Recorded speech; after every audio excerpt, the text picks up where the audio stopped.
శ్రీ మహాభారతాన్ని రచించిన తర్వాత వ్యాసమహర్షి నేను మహాభారత రూపంలో వేదార్థ భావమంతా చెప్పాను, కానీ నాలోని ఈశుడు సంతోషించినట్లు తోచటం లేదు, నా ఆత్మకు తృప్తి కలగటం లేదు, ఎందుకు అని ఆలోచిస్తూ ఉండగా నారదుడు వచ్చాడు.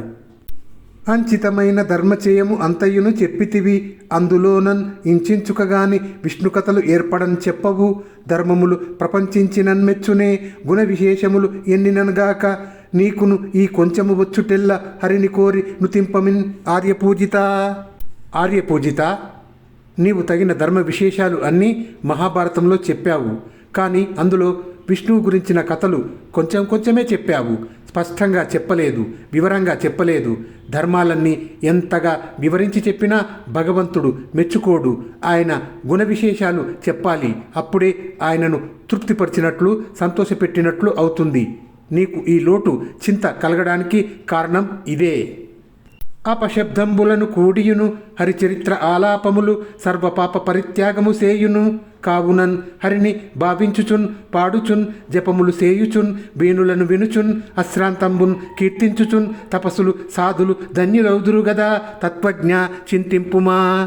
అపశబ్దాలు దొర్లినా సరి అయిన పదాలతో పలకకపోయినా శ్రీ మహావిష్ణు చరిత్ర ఆలపించే స్తోత్రాలు కావ్యాలు సర్వ పాపాలను తొలగిస్తాయి.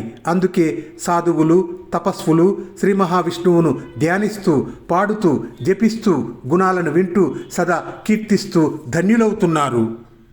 నమో భగవతే తుభ్యం వాసుదేవాయ ధీమహి ప్రద్యుమ్న అనిరుద్ధాయ నమస్సంకర్షణాయ చ. వినుతి సేయుమీవు వినికియును చదువును దానమతుల నయమును తపమును ధృతియును కలిమికి ఎల్ల ఫలము కాదే, పుణ్యశ్లోకున్ కమలనాభున్ పొగడన్ గలిగినేని.